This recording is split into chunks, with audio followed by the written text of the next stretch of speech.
Hello, lovely Vanessa. It Hi, is so Karen. fabulous to have you on the show. Thank you so much for having me, and I'm so excited to chat with you. Yay! Mm. Okay, so would you like to tell me about your journey into astrology? So astrology came to me a little later in life. I took the scenic route, but my inclination for astrology was there right from the start. In the early years of my life, before I started school at around the age of 6, I spent a lot of time in solitude. I lived in the land of stories and my imagination. And when I think back, I really lived on the outskirts, like a real child of Saturn. And in those years, I had an old-fashioned record player. And I had 5 or 6 stories that I'd listen to on repeat.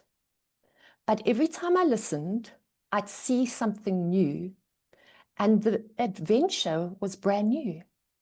And that's how I got to see the world. I started seeing life as a journey, and I learned about destiny, about making decisions. Um, and it really was magical. And when I wasn't doing that, I was out in nature, playing under these 2 oak trees, which I had in my garden in the Midlands of KwaZulu-Natal. And I was always concocting some potion or other, from twigs and leaves and earth, and just chatting away to the spirits that lived in the trees, or maybe the trees themselves. All I know is in my solitude, these trees just gave me such a feeling of companionship and belonging. And a few weeks ago, maybe you know this, Karen, maybe you know the story, but I stumbled upon it. Um, the ancient Greeks believed that Zeus spoke to them through an oak tree, and Wow, I didn't know. they regarded the tree as a sacred being and an oracle. Wow, I just love that. that So, is fabulous. so right from the start, I knew in my very childlike way that I was part of a living cosmos. Ah, And I knew that there were other worlds out there besides this one. yes, Um, so that way of being naturally led me into the world of English literature and psychology. So I right. have a degree in those. I also then went on to get a degree in education Oh, and spent 25 years, I can barely believe it, as an English teacher. And during that time, I'm a lifelong learner, so I was always studying something. Things like Reiki, flower essence. In 2012, I qualified as an inner life skills life coach, which is something that I do full time now alongside my astrology. And my love for psychology also has always stayed with me. So I've been very privileged and lucky to study with Matt Licata, who is a depth psychologist. And the course that really sticks with me is called The Path of the Wounded Healer, which for all of oh, us in the astrological world obviously reminds us of Chiron. And I'll chat to you about my relationship with Chiron in a more detail a little bit later. Um, and then in terms of astrology, so I have always been intrigued by astrology and I've always believed in it. I've um, Even at a young age, I'd always ask people when their birthdays are when I meet them. Um, but this all changed for me in the lead up to my Uranus opposition. oh, So I have Uranus at 2 degrees of Scorpio. And so when Uranus was transiting those final degrees of Aries, I threw myself into the formal, very serious study of astrology. and I haven't stopped since. Definitely, Uranus does come to disrupt the status quo, and without a doubt, tip my world upside down, but for the best. And it was during that time that I stumbled across Hellenistic astrology. And this really spoke to me. I entered that world through meeting my teacher, Adam, who I just love his teaching style, and his spiritual outlook really spoke to me. So, yes, that's how it happened. Brilliant. Brilliant. And Adam, like you, is very eloquent and a master storyteller. He really is fabulous. Amazing. Well, that is one beautiful journey that you've been on. You know, like you say, it's lifelong, which is fabulous. And you know, the Greek, you know, I don't think we realize the depth and the breadth and the magicalness of Greek culture, because they had so much, you know, that Mediterranean was a melting pot for influences from Persia, for influences from China, from India, from, you know, from all over Europe. They were an open society. They absorbed stuff from Mesopotamia. You know, they had teachers, astrologers teaching from Mesopotamia. So that Hellenistic is in itself an incredible brew of ancient astrologies from around the world put together by those Greeks. So yeah, so I think that's a beautiful entry point. So fabulous. Okay, so on to the next question. Which zodiac system do you use? In other words, the tropical, which is based on seasons and equinoxes and solstices, or the sidereal, which is based on stars, actual stars up there in the sky. And which zodiacs, maybe let me ask you the whole question. Which zodiac sign do you like best?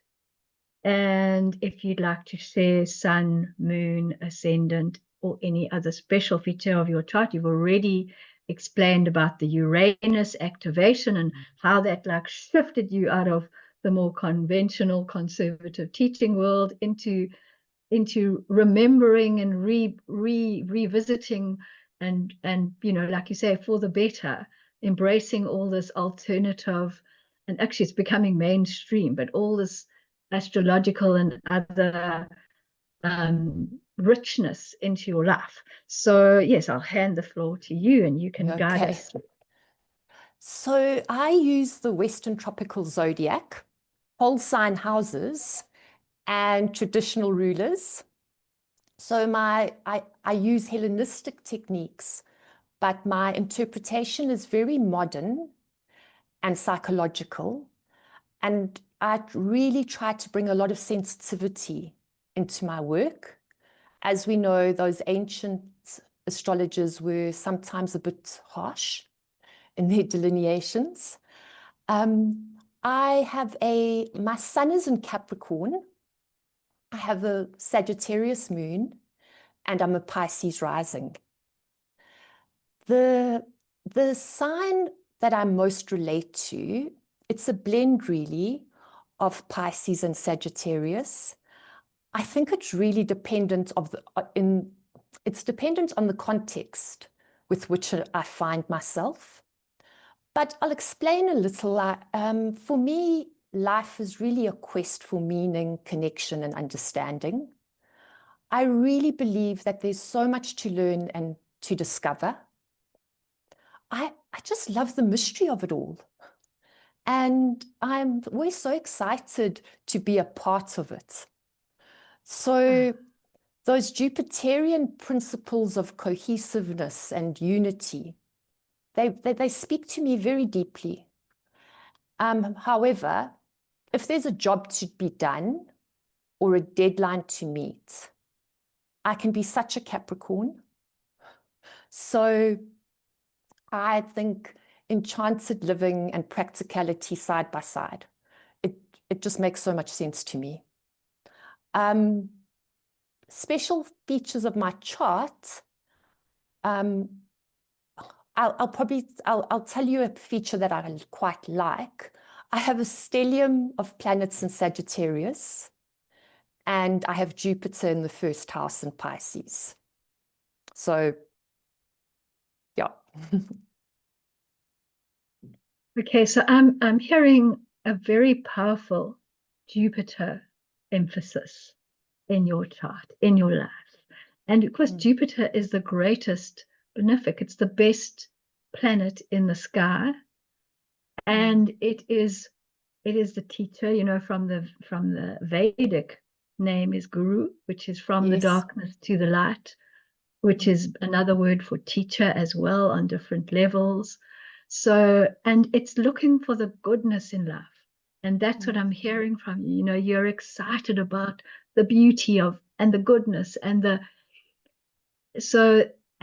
you know, you have actually worked as a teacher, and the coaching is for me, as in my understanding, it's kind of very intimate teaching on a one-to-one level where you're teaching people how to improve their lives and so on. So that is amazing. And then you're pairing that with the discipline of the Saturn ruling your Capricorn.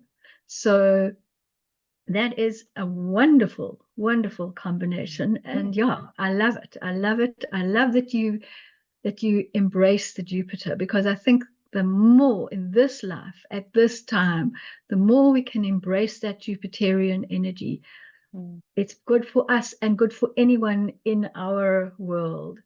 And the adventurousness of that wonderful Sagittarius stellium is phenomenal. And I know I follow you on Facebook, and I do see you jetting off to all kinds of wonderful exotic locations. And yes, the sensitivity I definitely notice in your beautiful writing. You know, you are able to make words sing in such a way that like they talk to the people's hearts. So your writing is really exceptional and a wonderful asset to astrology. Thank you so much, Corinne. Thank you. Pleasure. It's just so beautiful to have you here in South Africa as part of COSAPA. It's really, I feel so honored to have you as part of our group here, our family. I call it our family of astrologers. So who are your heroes? I know you've given us a few clues here already. In the astrology space, they can be alive and they can be long gone. So firstly, I am so fascinated by those ancient astrologers and just how deeply they saw life and how philosophical they were and how closely they lived with nature and the cosmos. So I'll just mention them as one big category for now. And then for contemporary astrologers, I have to mention my teacher, Adam Elenbaas. I hold him in high esteem for so many reasons. And through him, I met a wonderful astrologer. She was my mentor when I first started studying with Adam. She is an excellent astrologer in her own right. Her name is Michelle Corbusier. She does post beautiful content on YouTube. And for new astrologers starting out, you can learn so much from her. So I'd like to mention her. And then I suppose the usual suspects in the Hellenistic world, people like Chris Brennan, Austin Coppock, and there are two wonderful Australian women who I love listening to, and I just learn so much from them, Kelly Surtees and Cassandra Tyndall. And I really need to mention my peers, people I studied with, and so many of them, I engage with them almost daily on Instagram. Their insights, their creativity, when it comes to astrology, they just never stop being an inspiration to me. And as a teacher, I know that students learn so much from each other. It's not just the teacher. So, and I'd also like to mention people on the COSAPA forums. I love reading people's articles and insights. I find those equally inspirational. So I think for now, those are the people I'd like to mention. Well, that's a beautiful list. I will be exploring Michelle Corbusier because, you know, I have a very open-hearted, open-minded approach to this whole thing. And yes, it's, you know, we can never, there's always more. Astrology is vast and there's always more, taking on different perspectives. I mean, the other day I found a magnificent article on how alcohol can manifest positively. Yes, I read And, that. you know, yes, wasn't that exciting? You know, going, yeah, you know, because for me, there's light and shadow in all. It's fabulous to have, and I also hear that you love the creativity, the creative side, and you yourself are so original and so creative in your astrology work. So beautiful, beautiful list of heroes. Do you have any words of wisdom and inspiration for those people wanting to get into this beautiful world we live in, the aspiring astrologers? So I would say, firstly, on a very human level, have an open heart and an open mind, and provide a space for your clients to come as they are, a safe space. Then learn the basics, those foundational principles of astrology. Learn those really well and keep going back to them. I love the whole notion of having a beginner's mind, because that's how we keep on learning. So also, if you don't know where to start, definitely start with the planets. And then allow the birth chart to affect you. A little bit like you can allow the trees to talk to you. So even though our techniques and our delineation skills are so important, there's always something bigger at play. And I think we need to allow that to enter the space. I'm sure you know the book, A Moment in Astrology by Jeffrey Cornelius. Yes. That astrology, you know, it's also a form of divination. So I love that aspect. And then be guided by your clients' questions, but also be aware of the questions that lie beneath the questions. On a practical level, track the planets and take notice. Be aware of how those archetypes show up in your own life. Obviously, a good place is always to start with the moon. You know, when we're tracking planets, the moon's a great one to track. But be aware of how the planets grab you, and the people who live in your world. You know, those planets were called grahas for a reason. Yeah, so there's some advice if anyone's just starting out. That is absolutely fabulous, fabulous, fabulous wisdom and inspiration for all astrologers, not even just aspiring astrologers. That's really, really beautiful stuff. I particularly love that you are alluding to us being in conversation with the sky, because the chart is a map of a sky.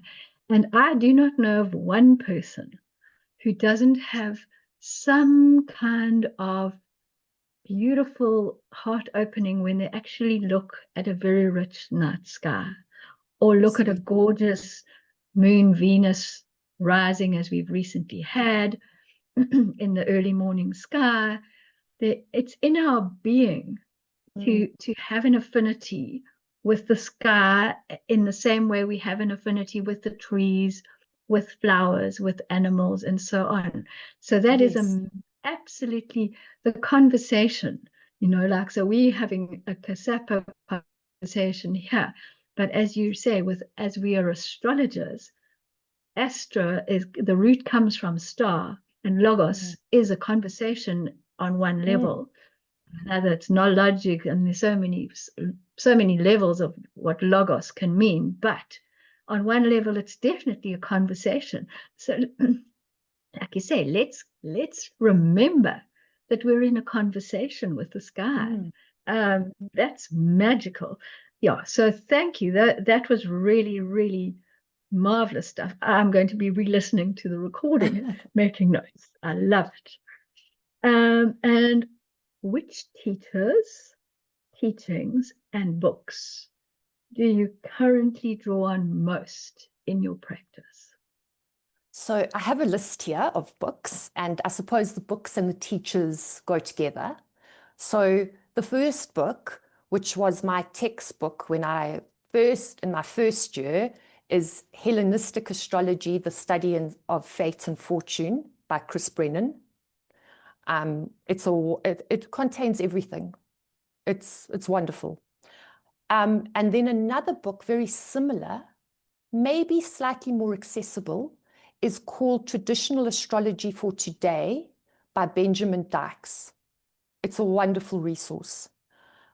Okay, now I'm going into the territory of more archetypal astrology, which I really love. And a brilliant author. He is such a powerful mind, a philosopher, historian, is Richard Tarnas, Cosmos and Psyche. And a book that I think most astrologers have is called The Archetypal Universe by Ren Butler. So it's a great reference book if you just quickly want to look up archetypal combinations of planets. It really is. I highly recommend it.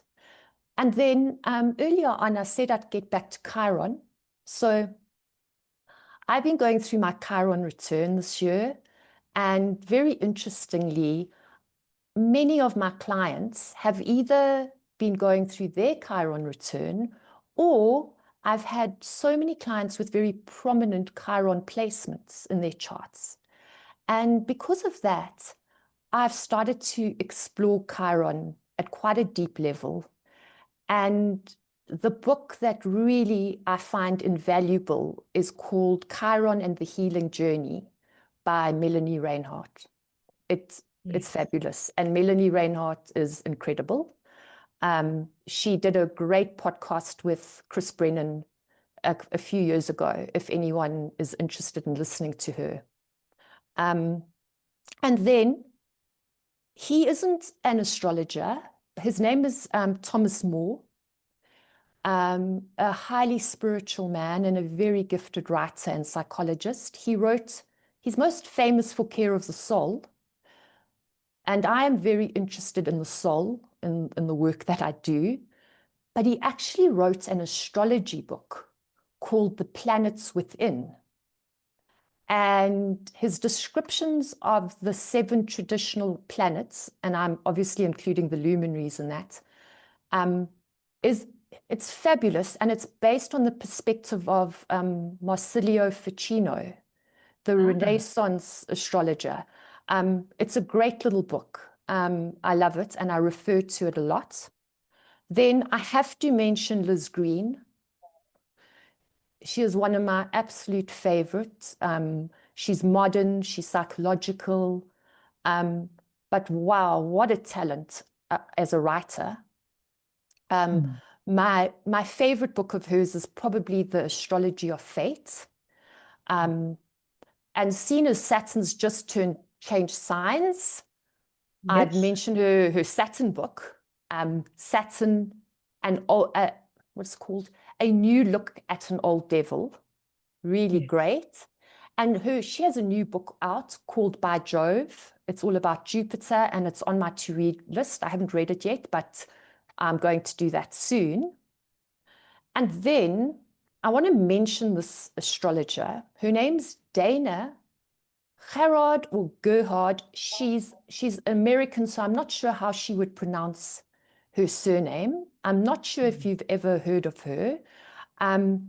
She is, I have to mention her because her writing is so beautiful and so magical. It resonates with me on a very deep level. She has these short ebooks that are really easy to download. And the one I'm going to mention is called Lessons in Astrology as Magic. Ah. And I was wondering if there's time, if I could read perhaps 2 paragraphs from the opening chapter of that book. Yes, please. We do that now. It's fabulous. I just feel that it really just epitomizes how I see astrology, and also what you were saying just now about entering a conversation with the sky. She just captures it in such a wonderful way. So let me read it to you. Fabulous. The chapter is called Facing the Archetypal Forest. Sorcerers and shamans disappear from a culture about the time the spirits leave its trees, when its mountains and birds stop talking and its gods withdraw to the heavens. In other words, when its people no longer tend the invisible presences that surround and support their world. If we aim to practice astrology as a magical art, the job description now gets clearer. We must meet the planets as living beings and feed the flow of energy between our worlds. An astrologer's spiritual neighborhood is, of course, the sky. Planets are the ones we appease and praise. Charts are the bone-carved dolls we offer. Our rituals involve a deep study of the planets' positions, their signs, houses, and aspects. But this alone won't make our practice magical. We must also shift our consciousness and get out of the center of town. We cannot heal or inspire the culture by looking through its jaded eyes. Then the planets will merely be abstract principles hovering above us, stripped of volition and play. Nothing more than the shifting gears of a vast machine within which we all grind. Let the sky be our temple. But we need to meet the planets here on Earth. When you resolve to live facing the archetypal forest, you'll know you're doing it right. If at times you question your sanity, it's easy to feel like a fool. You think things you wouldn't want your neighbors to know. That Jupiter just knocked on your door in the guise of a traveling salesman, or Venus dropped a flower on the sidewalk just for you.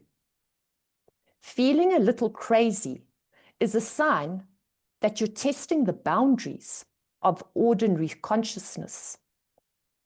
You are like the fool in the tarot card, eyes raised and heading off the edge of a cliff, with a white flower in your hand. All proper metaphysical journeys begin with this card. That is fabulous. Absolutely fabulous, fabulous. And, talking of archetypal planets, I study and teach weather astrology. And the beauty of weather astrology is you can actually feel the planets. So when there is this horrible southeaster and stormy weather, that's good old Saturn. When the wind is howling, that's Mercury on steroids. When, Jupiter and Venus are the benefics. So when they are dominating, you've got beautiful weather, you've got outdoor weather. Like if you want an outdoor wedding or something, you're going to be looking for the benefics in lovely condition. Absolutely. Jupiter, of course, can bring rain in Pisces, in Cancer, because it's exalted in Cancer and it rules Pisces. So then you're going to have rain, but it's good rain. So they bring rain, but they bring good rain. They bring rain that's beneficial to the farmers and the farmlands. But Exactly. Mars and Saturn, which are like your Oh. malefics, Mars is fires, it's droughts, it's turbulence. And Saturn is like cold and shivery and, and stormy and horrible. And then, so we even put the moderns in, you can even get to feel those. So that whole engaging the planets, feeling the planets, for me, that put a lot of magic. I don't practice weather astrology because we've got supercomputers to do that, but nonetheless, knowing, and it's a massive amount of work, it's like a full-time job, and there's not many clients because they're all on, they all just consult the computer on their phone or their watch or their wherever. So, but we can go years and years ahead. If one is a dedicated weather astrologer, you can actually go 20 years ahead and see what's going to happen with the weather. But then one needs a trust fund or whatever so that one can sort of exist while one's doing these fabulous things. So yeah, so marvelous. I love what you have to say there. That was a magical paragraph. And I think in the body of the YouTube, we will put the reference to that book where people can get it. Magical, magical, magical, Venessa. I love the depth. Your depth is amazing, and also your clarity, your beautiful clear thinking, which comes across, and very clear expression. It's really just beautiful. You're a real asset to astrology. Which planet are you currently relating to the most, and why? Okay, this is a fun one. In my secondary progress charts and in my 2025 solar return charts, I have Aries rising. So when I looked at my solar return charts ahead of time, with Mars in depression or fall in Cancer, the sign of the moon, I knew that I was going to become acquainted with Mars this year. And I'll be honest, it filled me with terror. Mars is my out of sect malefic. The first things that come to mind when we think about Mars is conflict, strife, cutting and severing. Mars is the god of war. Yep. So it happened. As Mars transited Cancer, conjoined my natal Saturn and opposed my natal Sun in Capricorn, I sustained a mysterious foot injury, which was later diagnosed as a bone in the ball of my foot, which had broken in two. Sure. And it stopped me in my tracks. I experienced a great deal of physical and emotional pain. It took away my independence. It taught me that there is nothing delicate about Mars. And I have a very prominent Mars in my natal chart. It's high up in the sky in my 10th house. Being able to walk, run, and move freely is so important to me. Well, this all came to a standstill. Mars likes action and always craves a mission. So when the warrior is compromised, we have to dig deep. And I learned so many lessons during this very long Mars transit. But possibly the one that will really stick with me is that when we're faced with adversity, we we introduce to ourselves a new part of ourselves. And that takes courage. Yeah. And possibly talk to someone who's ever run a marathon. Along the road, possibly at that 39th kilometer mark, you're definitely going to come face to face with yourself. And that Mars-like spirit is the thing that enables you to keep going. So even though this isn't very romantic sounding, it's been a very real experience, and it's really enabled me to get to know Mars in a very personal way. Beautiful. That is absolutely real. And that's just what keeps going through my head. It's such a real example of really feeling the planets, conversing with them. And although Mars is a malefic and is the warrior, there are some amazingly positive dimensions. As you mentioned, courage is a very Martian thing. And breaking ground, heading into new territories, that is very Martian, you know. Absolutely. So Aries itself is, you know, like I say, you've got that strong Aries because Mars rules the two signs, the depths of the watery depths of the Scorpio, but also Mars is the fiery initiating. And so the change. So yeah, I just love all that you mentioned in that story. What a teaching story to share with others so that they can understand how personal these planets are when we know our stuff. Isn't it amazing? Brilliant, brilliant, brilliant. Have you written a story about that, Venessa? I'm still working through the trauma.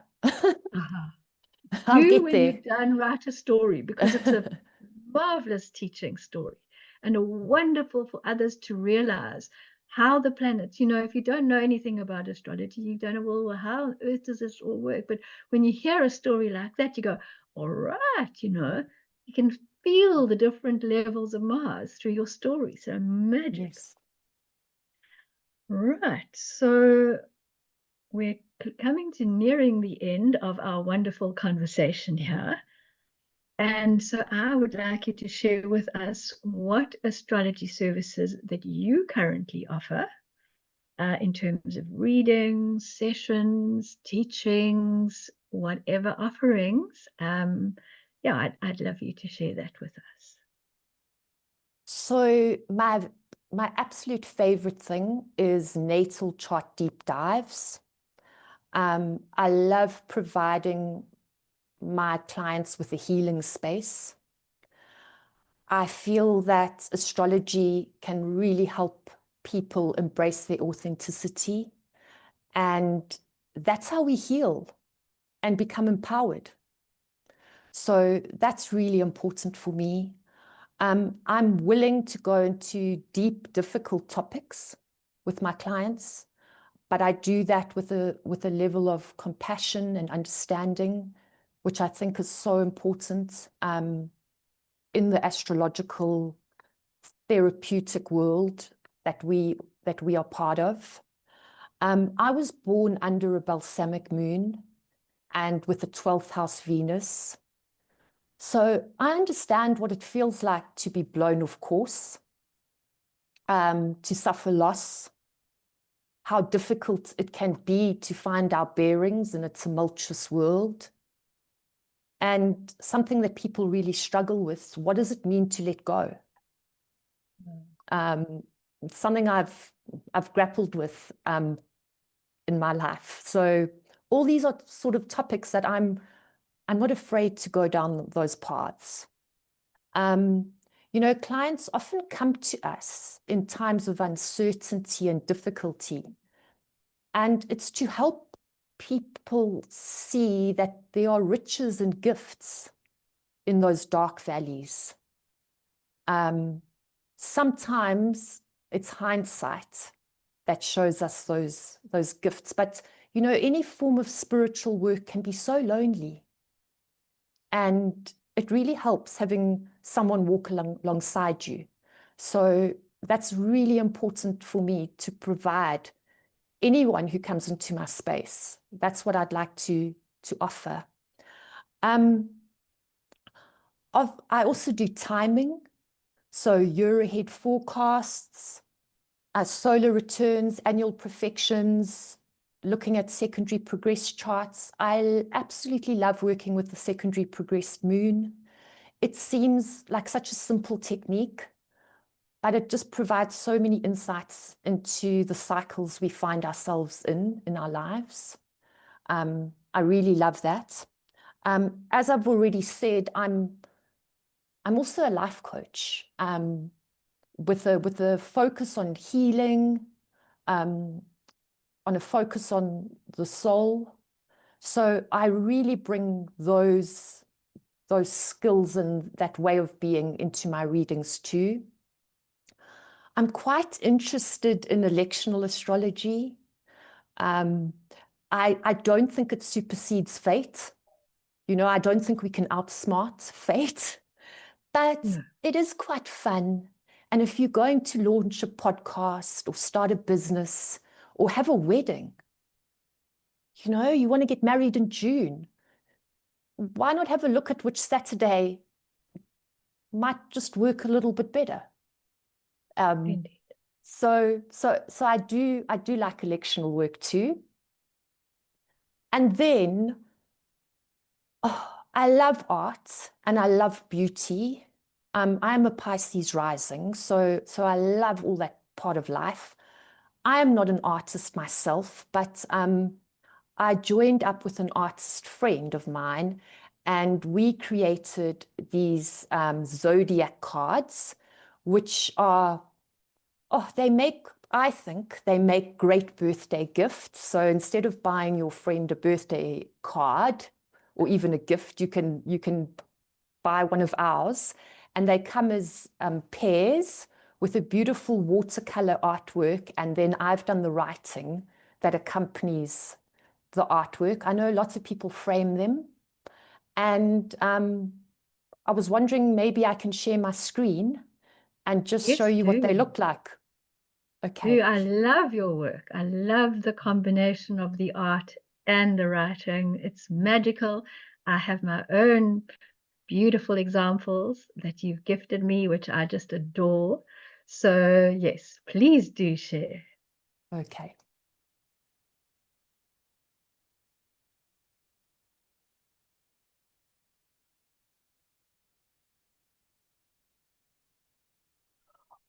So the sharing option isn't on right now. Yes, remember we are, yes, apologies, Venessa. I have to make you co-host again. Sorry about that. We lost a bit of power when we were starting out, So firstly, these are all 12 of the images, and then so beautiful. And then I've just zoomed in on a few. So we're in Gemini season. So here's the Gemini pair. Stunning. Cancer. I think this might be my favorite. It's the Virgo one. I don't have any Virgo placements, but I just love that whimsical image. It's very gorgeous. Libra. I love this one. I love this. This is just fabulous. They're all fabulous, actually. Scorpio. So special. Wow. Sagittarius. Ah. Capricorn. Aquarius. Beautiful.